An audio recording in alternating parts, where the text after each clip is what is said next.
felicidade dos gregos é essa: um instante de vida que vale por ele mesmo. É fácil dar exemplo do que a felicidade não é. Eu fui jantar na casa de um amigo domingo, e o filho dele estava estudando matemática. E eu perguntei para o menino: pô, cara, estudando matemática domingo? E ele podia ter dito: tio, olha que tesão de equações. Quanto mais embaçada, melhor. Isso aqui é do caralho resolver. Eu sempre resolvo 50 antes de dormir. Mas não foi o que ele falou. Ele falou: eu tenho que tirar 7,5 amanhã na prova. Então eu tenho que fazer essa merda dessa lista, senão eu estou fodido. E aí você podia pensar, se ele vendeu domingo por causa de segunda na prova, ele vai exultar, ele vai delirar na prova. E o menino falou: bem que meu pai falou que o senhor sempre foi meio doido. Eu só preciso tirar 7,5. E eu falei: 7,5 para quê? Ele: para passar de ano, ué. A única coisa que me importa, tio, é passar de ano. E quando o ano que vem chegar, o menino dirá a mesma coisa: passar de ano. Essa é a escola da tristeza, em que você fica ali esperando o ano que vem chegar, esperando o ano acabar, esperando a vida acabar. A escola da tristeza é ótima, na verdade, porque ela prepara o profissional. Ela prepara o profissional para viver o trabalho da tristeza. Aquele que você espera 30 dias por causa do 5º dia útil. Aquele que você vende a vida por causa do salário. A escola da tristeza é a melhor preparação para a vida triste. A felicidade é um instante de vida que vale por si só. Até os 13 anos eu vivi muito mal. Eu era um CDF ortodoxo, hoje chama de nerd. Tirava 10 em tudo, mas não vibrava com nada. Meu pai tentava, me levava no Morumbi para ver jogo. E ele tinha que me avisar que foi gol. E aí eu vibrava para ele não ficar chateado. E ele: dos caras, caralho, cala a boca que nós vamos apanhar. Meu pai também me levava em escola de arte, né? Argila, pintura, guache, origami. Origami é o pior de todos. Uma folhinha de papel, 600 dobras na ordem certa. E aí tem um passarinho que você chucha no rabo, ele abana os dados. Se você errou uma dobra, fudeu o passarinho. E eles ainda chamam de passarinho da felicidade. A mulher chamou meu pai com uma semana e disse: olha, com seu filho aqui são 4 tipos de aluno. Super talentosos, que adoram isso aqui, outros que não têm tanto talento, mas também adoram isso aqui, outros que não têm talento nenhum, mas estão aí se divertindo, e o seu filho, ele não é daqui, pode levar ele embora. Aos 13 anos, o professor de geografia entrou, disse que não ia dar aula. O curso seria só de seminários, e para mim caiu o petróleo. Então, eu me preparei, e chegou o meu dia. Subi no palquinho dos jesuítas de São Paulo, olhei para a classe, aquilo estava coalhado de gente. Comigo não tinha bullying, gostavam de mim. Conversar comigo era como ir ao zoológico, uma experiência diferente. Veio gente de outras classes para assistir. Aquilo, gente de pé. E pela primeira vez, ouça-me, pela primeira vez foi legal estar aonde eu estava. Pergunto: é preciso ser filósofo para entender o que os gregos chamavam de felicidade? Eu vou repetir: foi legal estar aonde eu estava. Pela primeira vez em 13 anos. Por quê? Porque até então eu sempre esperava acabar. Esperava a aula acabar, esperava o treino acabar, esperava a aula de arte acabar, esperava... Ali não, eu não queria que acabasse. E para não acabar, eu não começava. E olhava para todos. Esse cara é mais doido do que eu imaginava. O professor se irritou, o senhor engoliu a língua, eu tive que começar. E cheio de entusiasmo, falei tudo o que eu sabia em 15 minutos. E um amigo levantou a mão e disse: professor, deixa ele continuar falando, é tão legal o jeito que ele fala. E o professor disse: ele tem 50 minutos para falar, ele que fale. E a bola veio para mim. A bola do Muricy veio para mim. Quando a bola vem para você: e aí, velhinho, vai viver como? Você é livre, decide. Eu não sabia mais nada para dizer. Se eu fosse respeitar a geografia, eu tinha que dizer: eu não sei mais nada. Mas o meu corpo dizia: 13 anos de uma vida de merda, agora que tá do caralho, não sai daí. Mas eu não tenho mais nada para dizer, inventa qualquer porra, mas não sai daí. Então eu decidi inventar sobre o petróleo. Lembrei do meu pai. Meu pai nunca passou na porta de uma faculdade. Mas o meu pai dizia coisas que depois eu encontrei na mais sofisticada filosofia. Tem um filósofo chamado Nietzsche, que escreveu um livro dificílimo chamado Assim Falava Zaratustra. E o Zaratustra tem uma hora que ele diz mais ou menos assim: leva o tempo que for para perceber qual é a tua praia. Leva o tempo que for para perceber qual é o teu lugar. Mas depois que você descobriu, não recue ante nenhum pretexto. E o meu pai dizia, para trás nem para pegar impulso. E sempre com carinho. Ixi, aplaude. E depois sempre com carinho, seu bosta. Eu lembrei do meu pai e comecei. Até aqui eu falei das diversas bacias petrolíferas pelo mundo, está no livro de vocês, eu não vou me estender. A partir de agora eu vou tratar de um outro tema, mais fino, mais sofisticado, que é a qualidade do petróleo. Tem petróleo bom e tem petróleo que não presta. Anotem porque vai cair no vestibular. Eu olhei para trás e vi que o professor arriou os óculos, velho. Eu tive medo.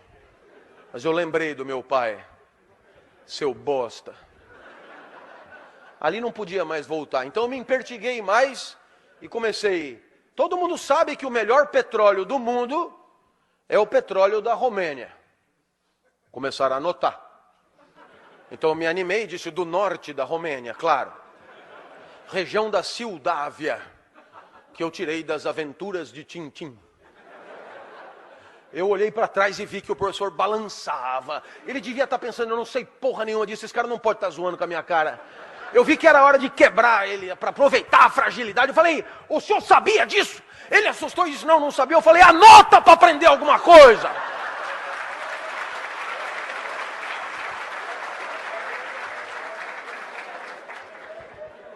A hora que eu mandei ele anotar as coisas que eu estava inventando, ele não reagiu. Eu falei, esse lugar é do caralho, velho.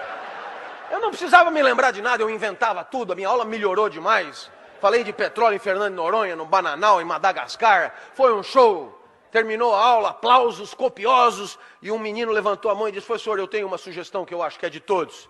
Deixa ele dar todos os seminários. E o professor disse, mas ele só estudou sobre o petróleo. Eu falei, quem falou?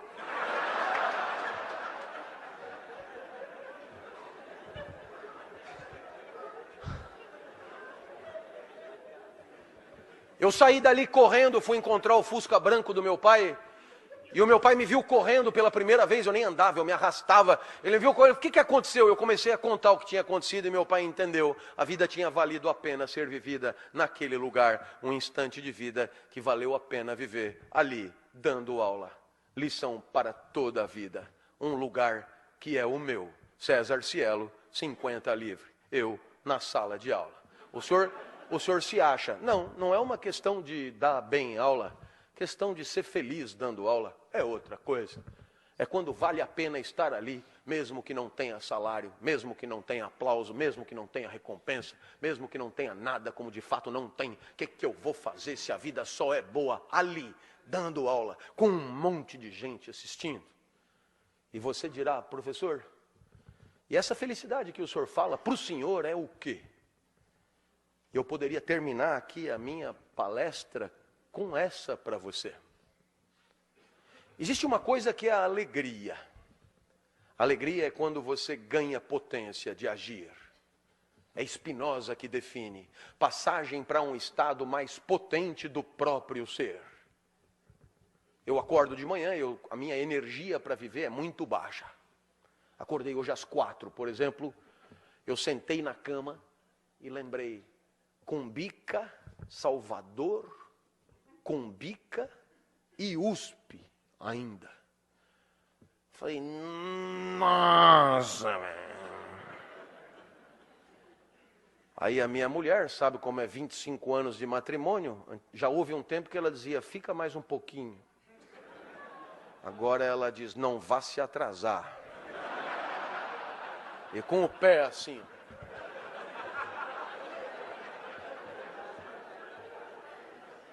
Fui no banheiro, tomei banho, melhorei um pouco, tomei um café, melhorei um pouco, saí, melhorei um pouco. E normalmente eu vou para a USP, quando eu chego na USP, eu adoro. Começa a chegar os alunos, eu adoro os alunos. E aí eu começo a dar aula e eu adoro a minha aula. Eu lamento te dizer isso. Parece um pouco arrogante, mas o que eu vou fazer? Eu adoro o meu jeito de falar. Eu poderia me ouvir eternamente. É impressionante como eu entendo quando eu explico. Então, às 10 horas da manhã, eu estou em cima da mesa gritando. E você perguntará, o que aconteceu entre 5 e 10 da manhã? Resposta de Spinoza, alegria, passagem para um estado mais potente do próprio ser. do próprio ser. Claro que não é sempre assim. 10 horas da manhã, abre a porta, é a mulher do departamento, secretária, a mulher medonha, e ela diz, os outros professores estão reclamando que o senhor grita muito. Pergunto, para onde foi a minha potência de agir? A isso chamamos tristeza. Passagem para um estado menos potente do próprio ser. Eu espero que você tenha entendido. Você vai pelo mundo, tem coisas que te alegram, tem coisas que te entristecem, e a tua potência vai numa senoide subindo e descendo. Impossível só se alegrar. Ninguém consegue se alegrar com o gol do Brasil e com o gol da Holanda, com o gol do Brasil e com o gol da Argentina. Não, a tristeza, obviamente, faz parte da vida. Para haver alegria, tem que haver tristeza. É óbvio que eu disse do próprio ser, porque não tem uma fórmula que dê para todos. E não tem uma fórmula que dê para você para o resto da vida. Porque amanhã você é outro, e o que te alegrou hoje pode não te alegrar amanhã. Você vem pela estrada e para, vê lá rancho da pamonha, você está verde de fome, come a primeira pamonha, a pamonha te alegra fudidamente. Pamonha e você tudo a ver. Pamonha é do caralho, velho. Aí você comete um erro a não cometer, fazer da pamonha um ídolo, fazer da pamonha uma qualidade de vida, uma lição de autoajuda, e pede a segunda pamonha, já vai te alegrar menos. Porque o comedor da segunda pamonha já não é mais o comedor da primeira pamonha. Já tem menos fome, mais glicemia no sangue, etc. Mas você é fiel à pamonha, pede a terceira. Quando chega na 10ª, você tem que parar. A mesma pamonha que te alegrou vai te matar. Você, já virou um suco de milho, na verdade, teu sangue. O que vale para a pamonha vale para qualquer coisa, para o matrimônio, por exemplo. Quase sempre a lua de mel é a primeira pamonha. Depois de 5 anos você não aguenta mais comer pamonha. Aí você começa a querer comer um curauzinho. Mas se você achar que o curauzinho é a solução, tem dia que o curauzinho não está bom. Talvez por isso a vida que vale a pena seja essa. Uma felicidade assim. Um instante de vida que você gostaria que durasse um pouco mais. Um instante de vida que você gostaria que não acabasse logo. Um instante de vida que você gostaria de repetir. Professor, o que um instante de vida tem que ter para ser feliz? Isso que eu estou te dizendo. E quem é que fala isso? Eu. Dessa vez não é nem Platão, nem Aristóteles, nem Nietzsche, nem Rousseau, sou eu. E o senhor quem é? Clóvis, muito prazer. É que eu não morri ainda, não virei clássico. Mas ainda assim, eu tenho o meu palpite para te dar. Se você quer saber se aquele instante está valendo a pena, pergunte-se se você gostaria que ele durasse um pouco mais. A vida é boa quando você torce para ela não acabar. Perceba que a maior parte do tempo a gente torce para acabar. Torce para o dia acabar, para poder chegar em casa, torce para a semana acabar, por causa do final de semana, torce para o mês acabar, por causa do 5º dia útil, torce para o ano acabar, por causa das festas e das férias. E sem perceber, a gente está torcendo para a vida passar rápido. A felicidade é o contrário disso. A felicidade é quando você gostaria que não passasse, é quando você lamenta o final do dia. É quando você lamenta o final de alguma coisa que você está fazendo. Como num filme argentino, você até esqueceu que está no cinema, e só se lembra que está no cinema quando o filme acaba, e você lamenta muito de tão bom que era o filme, de tão feliz que você foi. Não era outra a pretensão para esse nosso encontro. Que pelo menos por um segundo eu tenha te surpreendido. Que pelo menos por um segundo, 10 minutos tenham passado e você não tenha se dado conta. Que pelo menos por um segundo você não tenha percebido que está tendo uma aula de filosofia há exatamente 1 hora.